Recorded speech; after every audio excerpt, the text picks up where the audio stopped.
السلام علیکم۔ حکیم الطاف آپ کی خدمت میں حاضر ہے۔ آج میں آپ کو بواسیر کا علاج اور احتیاطی تدابیر بتاؤں گا۔ بواسیر اس مرض کو کہتے ہیں جس میں مقعد کی رگوں میں سوجن آ جائے۔ کچھ وجوہات، علامات اور علاج بتا رہا ہوں۔ بواسیر کی وجوہات: نمبر 1، قبض کی وجہ سے آنتوں کی نقل و حرکت کے دوران تناؤ سے باریک باریک رگیں سوجن کا شکار ہو جاتی ہیں۔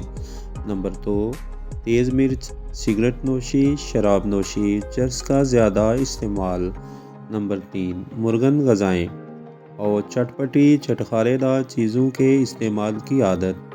نمبر 4، اسہال یعنی پیچس، طویل اسہال جلن اور سوجن خونی یا بادی بواسیر کا سبب بنتا ہے۔ نمبر 5، زیادہ دیر بیٹھنا رگوں پر دباؤ ڈالتا ہے جس کی وجہ سے پخانے والی جگہ سوجن کا شکار ہو جاتی ہے۔ نمبر 6، خاندانی بواسیر، خاندان میں کسی کو دیرپا بواسیر ہونے کی وجہ سے کچھ دوسرے افراد بواسیر کا شکار ہو جاتے ہیں۔ نمبر 7، حمل کے دوران رگوں پر دباؤ بڑھ جانے کی وجہ سے بھی خواتین کو شکایت ہو جاتی ہے۔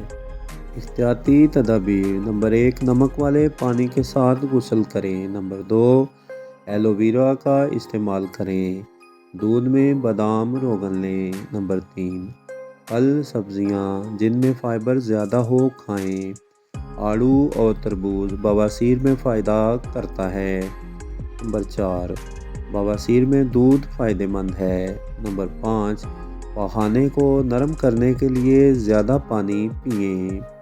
نمبر 6، باقاعدگی سے ہلکی پھلکی ورزش آنتوں کی نقل و حرکت کو تیز کرنے میں مدد فراہم کر سکتی ہے۔ مناسب تشخیص اور علاج کے لیے پیشہ ور طبیب سے مشورہ کرنا ضروری ہے۔ وہ آپ کی علامات کی شدت کی بنیاد پر علاج کر سکتا ہے۔